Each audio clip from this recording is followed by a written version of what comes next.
He is the chaos of nature and its order, the storm and the calm, the hunger and the feast.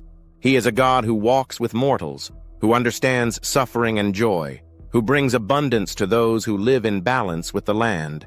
In the end, Kamapuaʻa teaches us to respect nature, to find strength in our contradictions, and to never underestimate the power of a wild heart.